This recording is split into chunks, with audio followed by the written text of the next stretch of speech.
Olá, seja bem-vindo, seja bem-vinda.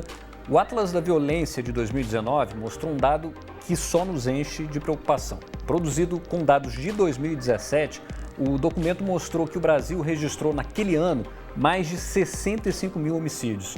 72% desses crimes foram praticados com armas de fogo. É uma violência absurda que afeta toda a sociedade, mas, sobretudo, alguns segmentos tradicionalmente marginalizados. 75% das vítimas eram negras. O Atlas também apontou o aumento da violência contra a população LGBTI+, 193 assassinatos. Apesar da estatística terrível, um decreto presidencial publicado em maio ampliou a permissão de porte de arma para um conjunto de 20 profissões. Enquanto a medida vigorar, essas categorias não vão precisar comprovar efetiva necessidade para solicitar o porte à Polícia Federal. Quem analisa comigo a polêmica é o Luiz Eduardo Soares, que é autor do livro Desmilitarizar, o coronel da reserva da PM do Rio de Janeiro, Robson Rodrigues, e a Fernanda Barros dos Santos, que é cientista política. Muito obrigado pela participação de todos vocês aqui no Conexão. É um tema que a gente tem acompanhado aí nas últimas semanas que mobiliza as opiniões, né? Preocupa as pessoas, porque tem a ver com segurança pública e a gente sabe que o país está numa situação bastante complicada nesse quesito. E já pergunto para o Luiz, como é que você enxerga os efeitos desse decreto? São os piores possíveis, porque se há uma unanimidade entre os pesquisadores, e eu creio que o colega concordam, é que mais armas implicam mais violência. Então nós vamos ter mais homicídios, vamos ter mais violência doméstica com efeitos letais, né? Feminicídios, mais acidentes, mais suicídios, mais furtos e roubos de armas que vão fluir para o mundo do crime diretamente. E há um consenso internacional entre os pesquisadores relativamente a essa questão. A não ser que nós incluamos no grupo os que estão regidos por lobbies, pressionados por interesses econômicos ou fazendo guerra ideológica no sentido mais primário. Os pesquisadores reconhecem os profissionais da segurança pública sérios, maduros, que mais armas, mais crimes, mais violência. Portanto, a mera sinalização, mesmo que o decreto ainda esteja numa vigência precária provisória, como é a natureza do decreto, antes de virar lei, mas a mera sinalização, assim como a retórica do presidente e do governador do Rio de Janeiro, concorrem para o aumento da violência policial, do aumento da violência de uma maneira geral. Portanto, nós estamos no caminho errado, na contramão da história. Robson, você é policial militar, conhece como ninguém aqui a realidade do Rio de Janeiro. Para o dia a dia do policial que está ali, cuidando da segurança pública, o que pode representar você facilitar esse acesso às armas? Bom, para o policial em sã consciência, dificilmente ele vai querer um aumento de armas, né? Ele sabe, na prática, que isso é um problema, né? Como ele vai revistar e vai ter uma atenção normal de quem está armado, em não se saber quem está armado, quem não está armado. E a tendência das pessoas terem armas é resolverem seus conflitos, né? Que muitas vezes são resolvidos de forma violenta, mas não armada. De forma armada. Então, o policial que é vocacionado, o policial que trabalha, o policial que trabalha sob condições muito adversas, ele em sã consciência, ele não quer esse tipo de providência, né? Agora, alguns policiais, obviamente, né, por alguns outros interesses que não são interesses públicos, não são interesses da segurança pública, esses podem ter uma percepção diferente. Mas o policial, em sã consciência, ele não quer esse tipo de providência que vai prejudicar o seu trabalho. Agora, Fernanda, essa era uma promessa, na verdade, de campanha do presidente Jair Bolsonaro de tornar mais fácil aí, né, esse acesso às armas. Ele está cumprindo aquilo que ele prometeu mesmo na campanha, né? Sim, dentro da perspectiva da accountability, né, da prestação de contas sobre a sua agenda, né, de fato ele está impondo ali uma das margens dele de votação, né, de forma bem empírica, né, no campo eleitoral. Mas a gente pode pensar também enquanto uma cortina de fumaça para outros programas que são extremamente necessários para esse momento, né, quando a gente fala não só da violência, mas quando a gente fala de desmantelamento da educação, de outras políticas públicas que dão cabo de um crescimento crescimento econômico, de outras medidas que são potencialmente necessárias para a população brasileira, ele toma essa agenda enquanto fato principal, né? E aí ele começa a montar ali uma cortina de fumaça, quando na verdade existem outras agendas extremamente necessárias para a população brasileira. Quando a gente pensa em bem-estar social, né? Você vê a saída do estado de bem-estar social, ainda que o PIB, né, aquilo que é voltado para a construção de políticas públicas, ele começa a sofrer um retrocesso, né? E você vê a entrada de um Estado neoliberal, onde propõe um Estado máximo no que tange a penalidade, né, das forças, né, da violência, da cultura da violência, e um retrocesso no que tange ao bem-estar social da população de fato, né? Trazendo para o setor, para a população, para o cidadão de bem, para o cidadão comum, esse dever que faz parte do Estado, esse dever que está nas mãos do Estado, né? Quer dizer, você está transferindo a segurança pública, ou parte da segurança pública, parte do problema da segurança pública, para o cidadão, seria isso? Exatamente. E uma outra questão também que eu acho que vale a gente trazer aqui na discussão, o próprio papel das Forças Armadas, das Forças Auxiliares, né? Não só o treinamento desses profissionais, mas os salários, né? A discussão quanto aos seus salários, equipamentos, né? O sucateamento dessas forças, elas não estão sendo revistas dentro desse projeto, né? Muito pelo contrário. Você está deixando essas forças cada vez mais sucateadas, né? Quando a gente pensa no PIB, quando a gente pensa num progresso tecnológico militar, né? O Brasil, comparado com outros países, não só os desenvolvidos, mas outros países da América Latina, ele deixa a desejar nesse processo, né, de um crescimento não só econômico, mas as forças armadas e auxiliares compatíveis com o progresso, de fato, né? Então você começa a construir outras agendas e deixar de lado aquilo que realmente importa, que interessa, que é a segurança pública brasileira, não só dos cidadãos, mas desses agentes da lei que estão à mercê da violência de uma forma bastante sucateada pelo próprio Estado. Pelo que eu entendi da sua análise, a gente não está atacando o problema de maneira estrutural, mas Exato. pode estar criando um problema estrutural no fim das contas. Exatamente. Antes, eu citei aqui no início do programa o Atlas da Violência, que foi publicado pelo IPEC em parceria com o Fórum de Segurança Pública Brasileiro. Eu queria mostrar, tem uma espécie de infográfico que eles produzem com alguns dados que são importantes, porque a gente está falando aqui de uma questão que é de segurança pública no fim das contas, né? E tem alguns dados que são importantes a gente trazer aqui para a nossa conversa. Por exemplo, a gente registrou, com dados de 2017, uma taxa recorde de homicídios. Foram 31,6 por 100 mil habitantes, o que representa um aumento de 6,7% comparado com o levantamento de 2016 e um aumento de 37,5% comparado com 2007. Aí, como eu falei, 75% das mortes dos assassinados eram negros. A gente tem uma taxa para pessoas negras que é de 43,1 por 100 mil habitantes, é muito maior do que a taxa de não negros, que é uma taxa de 16 por 100 mil. E 72,4% desses assassinatos foram cometidos com arma de fogo. Isso, na sua avaliação, Luísa, é um retrato aí desse estado em que está a sociedade brasileira? Quer dizer, é uma sociedade violenta. Se a gente pega os dados, a gente consegue observar isso, né? É um retrato do racismo estrutural que marca a sociedade brasileira e das desigualdades tão profundas. Algumas indicações estão claras nas suas informações aí, Bernardo, e nós podemos acrescentar outras. Quantos dos homicídios são, de fato, investigados? Não há essa informação, o que é já um sintoma da precariedade das nossas instituições nessa área. Mas, além disso, nós sabemos que há uma razão pela qual nós podemos conviver com uma taxa de impunidade, não é, Robson, absurda relativamente a homicídios dolosos. Não impunidade geral, porque o Brasil é campeão de punição, criminalização da pobreza, encarceramento em massa, temos a terceira população carcerária do mundo. Mas, particularmente em relação ao homicídio doloso, há uma taxa de impunidade que beira os 90%, segundo as aproximações especulativas, porque dados concretos consistentes não há. E esse é o problema, como eu já dizia. É que as vítimas são negras. A imensa maioria são jovens negros, jovens pobres, que vivem em territórios vulneráveis.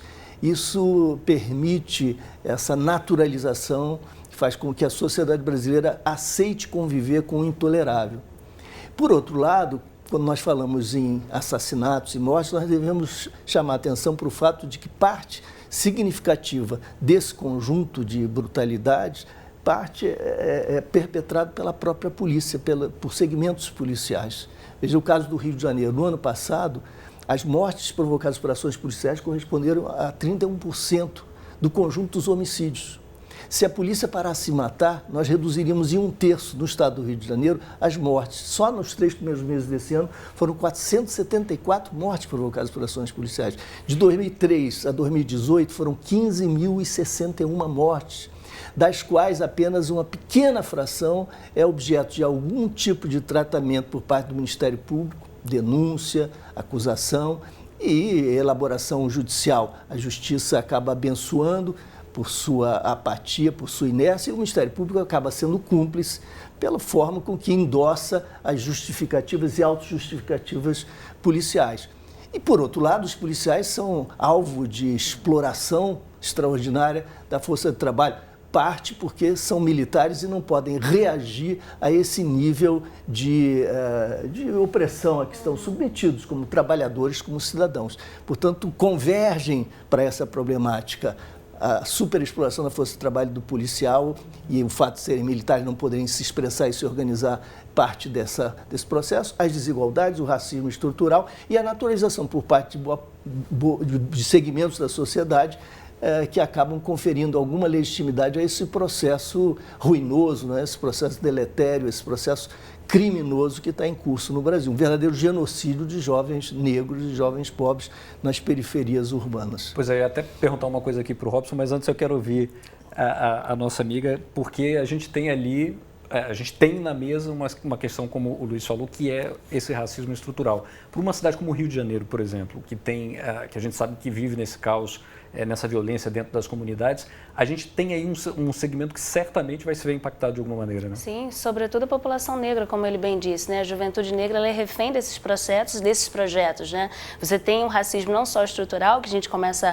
a convergir para esse edifício que vem desde a colonização, o início da República, né? Mas você consegue observar como as instituições elas começam a projetar as suas ações a partir de uma bipartição da racialidade, ou seja, onde a humanidade do negro ela começa a ser confeccionada a partir de uma desnaturalização, de uma ausência de humanidade, né? Então as próprias instituições elas modelam os seus sentidos e as suas ações de uma letalidade a partir do corpo negro. E esse corpo negro, como não tem um valor, sobretudo na sua existência, não só em sua existência, mas no mercado de trabalho, em todos os seus formatos e projetos de vida, essa letalidade das políticas públicas, ela incide majoritariamente sobre a população negra. Então, todos esses projetos, como a gente disse, a questão do desarmamento, né, da flexibilização do Estatuto do Desarmamento, ele insere, de fato, essa agenda do racismo no Brasil e esse racismo por negação. Ou seja, os agentes, os oficiais, né, que detêm o poder e o monopólio da força, né, eles não trazem esse discurso, mas, a partir desse viés da política pública de segurança, essa letalidade da força bélica sobre essa população, você consegue vislumbrar, de fato, esse racismo estrutural, mas institucional também. E à medida que essas forças vão convergindo para o poder paralelo, para as milícias, para as facções criminosas, você tem uma população refém de toda essa cultura da violência, sem que o Estado, de fato, de direito, se coloque para essas populações, né, a população negra, para que, de fato, se coloque nessas localidades, nos guetos, né? Você começa a desenhar dentro dos territórios, sobretudo no Rio de Janeiro, uma socialização dos espaços a partir da violência e a partir de uma cultura da violência que incide sobre um corpo, sobre um perfil da população. E essa população negra é que fica refém desses projetos. E aí, quando a gente começa a discutir outras questões como ação afirmativa, outras questões que vão empoderar e incluir a população negra, esses discursos eles caem novamente no discurso da democracia racial, tornando essa pauta algo irrisório ou pouco factível no nosso cenário, né? Por conta desse racismo de negação, por negação, né? Agora, Robson, dentro desse cenário que se instala, então, de guerra, né? O policial, quando ele começa a trabalhar, por exemplo, aqui no Rio de Janeiro, ele passa por toda uma formação para ele saber utilizar o armamento. Nesse sentido, e ainda assim vive tudo que vive aqui, né? Nesse sentido, como é que você vê essa possibilidade que esse decreto dá de flexibilizar aí para 20 categorias profissionais que a pessoa tem acesso a essa arma? Quer dizer, ela não vai ter a mesma formação que o policial que já enfrenta tudo tem que enfrentar aqui, né? Só vai incrementar mais um problema. Eles estavam falando sobre todos esses problemas estruturais. Esses problemas vão ser mais incrementados, né? E sobretudo porque, principalmente nossas instituições, elas não conseguiram ainda transformar todo esse problema da violência. Nós somos um país violento. Você verifica, se a gente for verificar os números de ocorrência com relação a brigas de torcidas, por exemplo, são extremamente violentos. Os números do trânsito mostram de uma violência que a gente fica preocupado. Nossas instituições não estão dando cabo e as instituições de segurança pública e justiça criminal são ineficientes. Isso leva a toda essa problemática. Polícias, como a Polícia Militar, por exemplo, que deveriam ser preventivas, elas, pela ineficiência de todo o sistema, acabam se lançando equivocadamente, no meu entendimento, para uma guerra para tentar resolver o problema que a justiça não consegue, então resolve de maneira mais fácil. E juntando todos esses problemas, mais um pacote, né, do Ministro da Justiça, que vai gerar um aumento da população carcerária, né, você está incrementando esses fatores sem apresentar nenhuma alternativa para esses setores. Você vai problematizar com tudo isso ainda o trabalho da polícia. Né? E isso eu acho que vai ser um caldeirão de violência letal, uma violência praticada por arma de fogo, que é muito mais problemática para a gente. E eu acho que a falta de treinamento ainda é um ponto ainda muito pequeno em relação ao tamanho problema que se desenha. Né? Então a gente tem que ficar muito preocupado e no momento em que o governo, mesmo com o pacote anticrime, né, como está sendo denominado, mais esses decretos, com esse decreto você está assinando a falência do sistema. Ou seja, a melhor medida seria melhorar todo esse sistema, melhorar as polícias, dar condição de trabalho a esses policiais, tirar uma maior eficiência dessas polícias e ao passo que você declara essa impotência do Estado, você transferir isso para o cidadão de uma perversidade muito grande. Né? Porque o Estado brasileiro assumindo assim, eu não consigo socializar os cidadãos. E quem é que vai poder adquirir essa arma de fogo? A arma não é barata. Né? Então, mesmo com toda essa... já está gerando todo um rebuliço no mercado, né? Mas mesmo assim essa arma vai chegar para quem? Então, as vítimas continuarão sendo vítimas, né? E com maior potencialidade de se aumentar ainda mais essa vitimização. A gente está falando desse problema que é polêmico aqui no Brasil. A gente vai ouvir agora a opinião de algumas pessoas na rua, o que elas pensam a respeito desse decreto. Vamos ver. Eu moro em comunidade, eu vejo gente, adolescentes, jovens morrendo todo dia e geralmente eles falam que são as pessoas que moram lá, que são bandidos, mas não, é aquelas pessoas que têm posse de arma. O bandido, ele sempre vai arrumar uma forma de conseguir arma. E o cidadão de bem, o cidadão trabalhador, ele tem que ter o direito de se defender. Eu acho que vai gerar mais violência, na minha opinião. Luiz, a gente está falando do decreto, mas tem outras medidas que estão sendo discutidas no parlamento. Uma delas é o pacote, como a gente já citou aqui, anticrime, do ministro Sérgio Moro. E num dos tópicos desse pacote tem a questão da excludente de ilicitude, que é você tornar, quer dizer, a proposta amplia a possibilidade da excludente de ilicitude, que são aquelas situações em que a pessoa, se cometer um crime, se for por grande emoção ou por legítima defesa, ela não responde por isso. Na prática, a proposta está ampliando essa possibilidade de excludente de ilicitude. Na sua avaliação, isso é uma maneira assim, de você também institucionalizar a pena de morte? Sem dúvida, e a pena de morte institucionalizada sem julgamento, porque se trata, no fundo, na prática, de autorização ao policial na ponta para matar, porque ele pode sempre alegar que agiu sob forte emoção. E veja, a autorização para a defesa, para a própria defesa, a defesa de terceiros, no sentido legítimo, isso já está previsto no Código Penal, isso já é uma herança, inclusive um patrimônio, eu diria, civilizatório, está inscrito em todos os tratados de direitos humanos.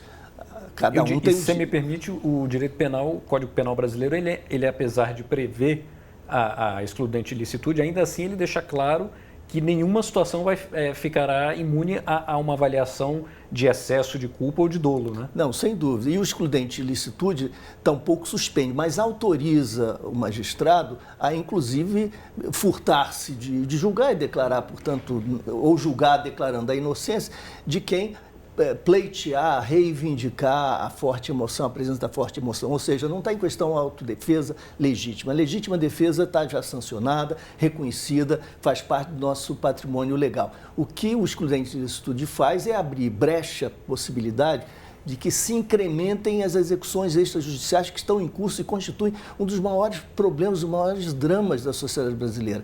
A letalidade provocada por ações policiais, como eu dizia, é parte central das questões de segurança pública, reproduzindo desigualdades e racismo e provocando morte em grande escala. E a proposta do ministro vai na contramão do que seria necessário. Ao invés de nós bloquearmos, limitarmos, frearmos, ele está estimulando, autorizando essa prática. Além disso, aumentando as perspectivas do encarceramento, né? Como dizia Robson, Fernanda também mencionou essa dificuldade, você fez referência a isso. Nós já estamos chegando a 800 mil presos no Brasil. 13% respondem por homicídio doloso, mas 40% estão em prisão provisória. Imagine a situação. Aguardando julgamento, quase metade. Já é a terceira população do mundo, carcerária penitenciária do mundo, e a que mais cresce desde 2002. Qual é o subgrupo que está crescendo com mais velocidade nesse universo em expansão? Aquele que é formado pelos que cumprem pena ou estão sob acusação de tráfico de drogas. Mas quais traficantes? Nós não estamos falando daqueles que se impõem pela força, pelas armas, tiranicamente, sobre territórios e comunidades. Nós estamos falando do pequeno varejista que foi preso em flagrante, sem posse de armas, sem prática de violência, sem vínculo perceptível, identificável com organizações criminosas. Esses é que estão sendo presos e eles já representam cerca de 28% do universo. Entre as mulheres, 62%. A guerra às drogas, no ambiente em que nós vivemos, com esse tipo de institucionalidade que atua não pela investigação, mas pelo flagrante, até porque a PM é proibida de investigar e é que está nas ruas e é pressionada a prender, porque entende por produtividade prisão. Então, a PM, não podendo investigar, tendo de prender, prende em flagrante delito. Quais são os crimes passíveis de identificação em flagrante? Alguns. Qual é o grande instrumento da PM? A lei de drogas. Aplica-se a lei de drogas e se recolhem por 5 anos em regime fechado. Tem uma dose de subjetividade também, né?